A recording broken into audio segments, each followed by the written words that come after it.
आज Ahmedabad plane crash हुआ, बहुत दुखद प्लेन क्रैश हुआ। इसी से रिलेटेड एक और खबर हम देखते हैं तो इधर सोनम रघुवंशी वाला केस जो बहुत चर्चित केस है वो बहुत दुखद हुआ। इसके पहले अगर हम जाते हैं तो पहलगांव का हम केस देखते हैं, बहुत दुखद हुआ, 26 जने वहां भी मर गए। मैं बात करना चाहता हूं ये पर्चा निकालने वाले बाबा, हर गांव के अंदर एक बाबा बैठा है जो पर्चा निकाल रहा है, जो कुंडली दिखा रहा है, जो टेरो केड है, कोई नंबर से बता रहा है। ये बाबा क्या मर जाते क्या उस टाइम पे जब हादसा होने वाला रहता है? और ये जिन बाबाओं ने कुंडली बनाई थी उनने कैसी कुंडली बनाई कि वो लड़की ने बता भी नहीं पाया कि लड़की का कोई बॉयफ्रेंड था।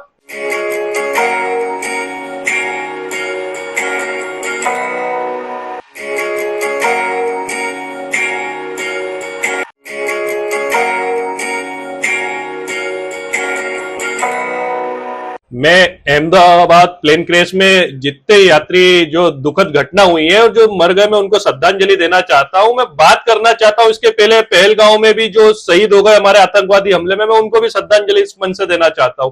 मैं श्रद्धांजलि उस लड़के को भी देना चाहता हूं जिसकी वाइफ ने एक ही दिन की शादी के अंदर उसका मर्डर कर दिया, मैं उसको भी श्रद्धांजलि देना चाहता हूं। इससे रिलेटेड जितने केस है हम सबको इस मंच से आज श्रद्धांजलि देना चाहते हैं। अब मैं बात बताना चाहता हूं इसमें कि जब अहमदाबाद का इतना बड़ा हादसा हो जाता है और उस देश में हो जाता है जिस देश में हमारा भविष्यवक्ताओं की कोई कमी नहीं है, पर्चे निकाले जाते हैं, गरीबों के अमीरों के सबके बड़े बड़े पर्चे निकाल दिए जाते हैं, ये बता दिया जाता है वो पिछले जन्म में क्या था, ये बता दिया जाता है कि आगे क्या करने वाला है। हर घटना को खुद को भगवान का सबसे प्रिय बताते हुए, भगवान का ही बेटा बताते हुए कई भविष्यवक्ताओं की दुकानें चल रही है और इतने बड़े लेवल पे दुकानें चल रही है कि हमारे प्रधानमंत्री को उनकी दुकानों में आना पड़ता है, हमारे मुख्यमंत्रियों को उनके चरणों में बैठना पड़ता है। ऐसे भविष्यवक्ता तब कहां मर जाते हैं जब ऐसे बड़े हादसे हो जाते हैं। वो क्यों इनका पर्चा नहीं निकालते, क्यों नहीं बता देते कि ऐसा प्लेन हादसा होने वाला है, हम उस प्लेन को रोक देते। आज जो 200-250 लोगों मर गए, जिनका परिवार, किसी के बच्चे उन पे आश्रित थे, किसी की मां थी, किसी की बहन थी, किसी का घर उजड़ गया, वो लोगों का जीवन बसर कैसे करेंगे? वो लोग आज बस तो जाते। ये पर्चा निकालने वाले क्या फीस के लिए बैठकर अपना दरबार सजाते रहते हैं?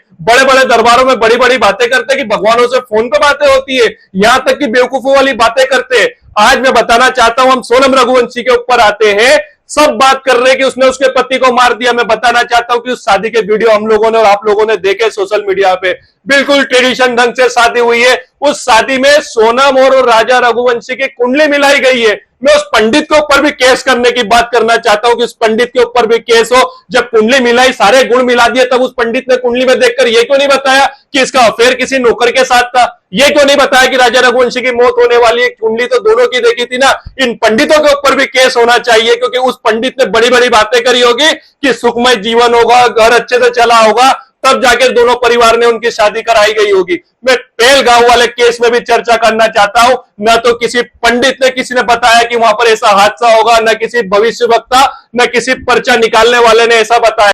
आज इस देश के प्रधानमंत्री और इस देश के बड़े बड़े मंत्री और नेता इन लोगों के प्रमोशन में लगे हुए, इन लोगों के बड़े बड़े आयोजन में आते हैं। आज मैं पूछता हूं कि प्रधानमंत्री की जिम्मेदारी नहीं बनती है कि अहमदाबाद का जब केस हुआ तो माननीय मुख्यमंत्री या प्रधानमंत्री बोल क्यों नहीं रहे इन बाबाओं के जहां दरबार में जाते हो, जहां लोगों को गुमराह करा जाता है, लाखों लोगों की भीड़ बुलाई जाती है क्योंकि तुम्हारे को चुनाव और वोट चाहिए।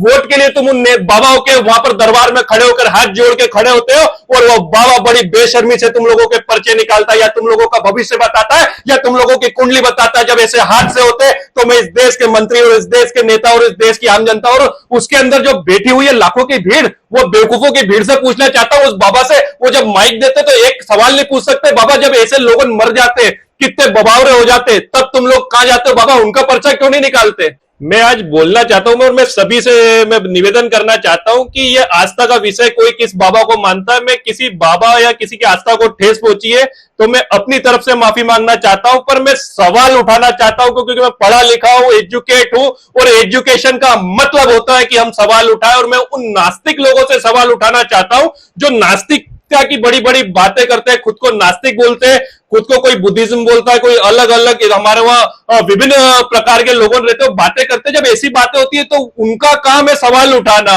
वो सवाल उठाए, वो सवाल नहीं उठा रहे, इसलिए हमें आना पड़ रहा है सवाल उठाना।